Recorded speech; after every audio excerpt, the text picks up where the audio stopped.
live on your tablet, phone, and the KUTV app. This is 2 News Live. Thanks for joining us for 2 News Live. I'm Heidi Hatch. It is Friday, January 26th. Going in depth tonight on the very latest updates from Utah's capital as the legislature wraps up its second week now. Before we dive in, though, we want to take a look at what is making headlines around Utah today. First up here, no one injured after a small plane crashed into the ice at Pineview Reservoir. This happened this afternoon.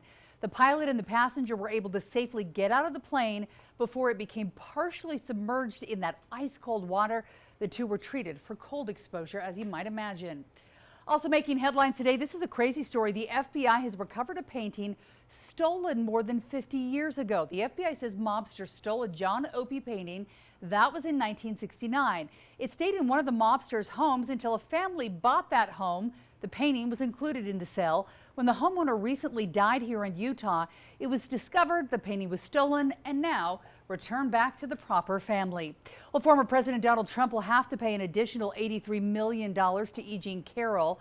The New York jury deliberating several hours today determining the damages Trump owes Carroll for 2019 defamatory statements about her sexual assault claims. A jury last May found Trump liable for sexual abuse, ordered him to pay $5 million. Trump insists he was falsely accused. He is appealing this case. And Alaska Airlines returning the Boeing 737 MAX 9 aircraft to service today, 3 weeks after that door blew out of an aircraft of the same model mid-flight. The FAA clearing the way for the aircraft to return to service this week after a rigorous inspection. As we go in depth tonight, we want you to stick with us. You can always get in touch with us during the show. Use the hashtag 2NewsLive. Join in that conversation. You can always find us on Facebook, Twitter, and Instagram. I'm TV Heidi Hatch. Wherever you go, send me a direct message and weigh in. Well, the gender bathroom bill is now headed to Governor Cox. Both houses of the legislature passing the very latest version of the bill today, but not without a little more drama along the way. Brian Malahy is live at the Capitol tonight. And Brian, will the governor sign this bill? Is that something we know yet? We do not know. We've asked, and the governor's office said checking, we'll get back to you. Over the last couple of days, we've actually asked, so we don't know if the governor will sign it. This bill was changed once again today after the House said, no, we're not going to go along with the iteration from the Senate that came over on Thursday. So there was a conference committee. They hashed it out. Essentially, there was language that was included that ensured that children in schools, if they go into the wrong bathroom, they're not going to face criminal charges or anything like that. Bill essentially says if you're in a public building like the Capitol, you're a man, you use the men's room. You're a woman, you use the woman's room. That's the way it's going to be. So it's the gender from your birth. Or if you fully transition and you have a new birth certificate that has your new gender, then you can go into whatever bathroom corresponds with that gender. So that's one aspect of it. Public locker rooms, changing facilities, school bathrooms, school locker rooms, gender specific. The governor has not raised any objections, from what we understand, from the Senate bill sponsor to the latest version of this bill, but we have not heard from the governor's office what he is exactly going to do. All right, Brian, a lot goes into these decisions. I'm sure they have attorneys looking at this, and it's also a campaign year. That sometimes weighs in. We'll keep a close tabs on that. Live from the Capitol. Thanks for joining us, Brian. Yeah. Thank you. When it comes to major sporting events, Utah is going all in on growth. But can there be too much of a good thing? Jake Taylor looked into this today. So, Jake, remind us, how much growth are we talking about? We're talking about a lot of teams, a lot of sports of late. That we certainly have. I'm here at the Maverick Center, and behind me in about an hour and a half, they're going to have a Grizzlies game. Now, there's been a lot of ambition from the state in recent months. Of course, just this last week, earnest attempts to get an NHL team, also a race to get the MLB, and also, of course, the Olympics that should be coming in 2034. All of that may require new facilities, large new facilities, venues, and stadiums that may be built. One of the questions is, will the Salt Lake area be able to support all of that, have enough fans to fill all of those empty seats? Now, I spoke to a professor at the University of Utah. He said that the area has been growing fast, and it's just natural that many sports organizations will want to come to Utah. That bodes well for our chances to be able to sustain these teams and to support these venues. But he says there are a few things to be wary of. One, he says you can't plop these down anywhere, that we have to be aware that there's going to be a large investment in infrastructure that will be required wherever these new facilities are put. Also, another warning he gives is if the state decides to give incentives, tax incentives or other concessions to these facilities to build new stadiums, he warns that often that money is not made back. All right, Jake, thanks so much. There is certainly a lot to look at, a whole lot of money and a lot of decisions still yet to be made.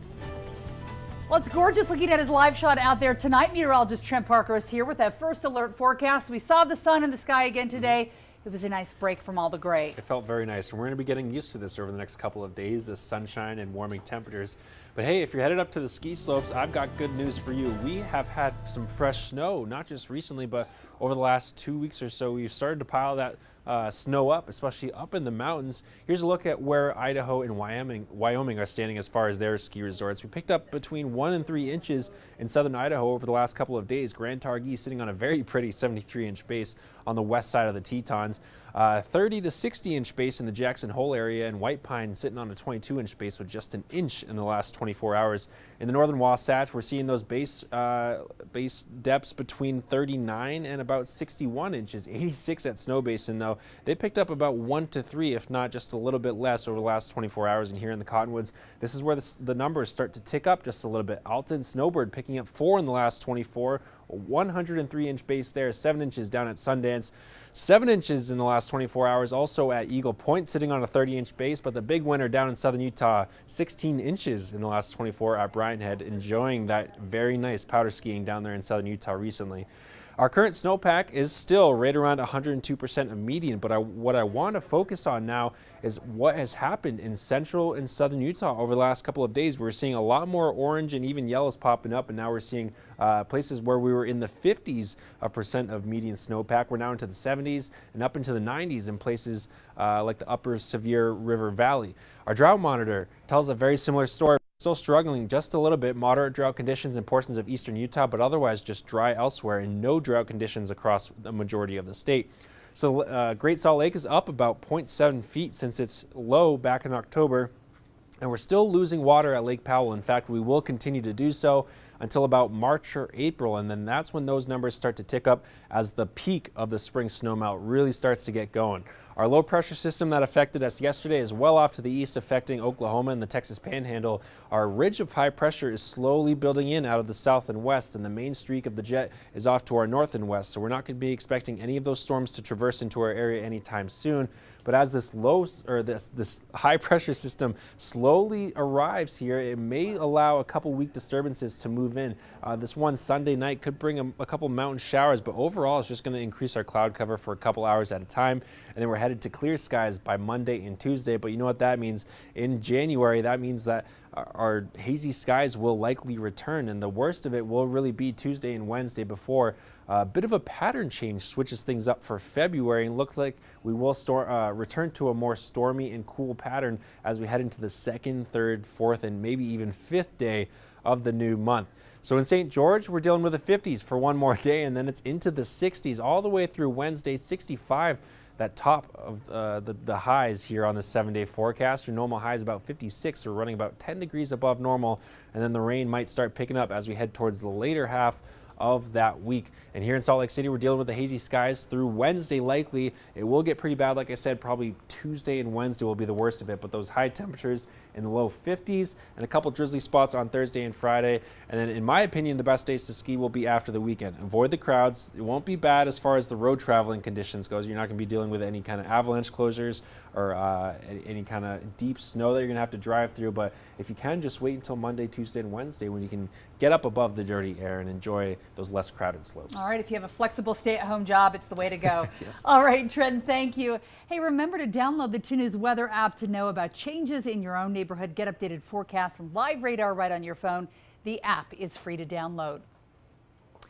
Okay, so excitement, as we all know, growing from coast to coast ahead of the weekend's NFL championship games. The winners heading to the Super Bowl, the San Francisco 49ers, no strangers to the NFC championship. It's their 19th appearance. The Lions, on the other hand, they haven't made it this far in 32 years. They've never reached the Super Bowl. The Chiefs are taking on the Ravens, hoping for a chance at their third ring in 5 years, but the Ravens are 3.5-point favorites according to the FanDuel Sportsbook. We'll have to see what happens. KUTV 2 News will be your home for everything on the road to Las Vegas in Super Bowl 58. We're 16 days away at this point from the big game. Brian Schnee, who's off tonight, will lead that coverage live from Las Vegas during the entire week of the Super Bowl. We'll have stories of interest for you and your family, sports related, and all the fun surrounding it. You can watch Super Bowl 58 Sunday, February 11th, KUTV Channel 2. Have you picked a winner yet, Trent? No. No. Well, everyone likes the Lions, so I guess I'm going Lions, right? You're going Lions? Yep. And I like Taylor Swift, so I'm going to go with the Kelsey Bros team. Okay. So there we go. A reminder, you can find KUTV 2 News live on your phone, your tablet, or your computer. You can stream our newscasts on the KUTV mobile app, Stir News On, and YouTube. They're all free to download in the Apple App Store or Google Play. I think we're probably the least educated on the Super Bowl coming up, so they put us together to see who we pick amongst them. Yeah, I'm just in it for the commercials and the halftime show, right? Usher will be there. What can go wrong? Yeah, and Posty's singing America the Beautiful before the game, so signing up for that. Too cool for school. Watching 2 News Live, thanks for being with us. We're going to be here again Monday through Friday at 5:30. We hope you enjoy your weekend and enjoy the in-depth conversations on the topics that impact you and your family. Have a great Friday. We'll see you on Monday.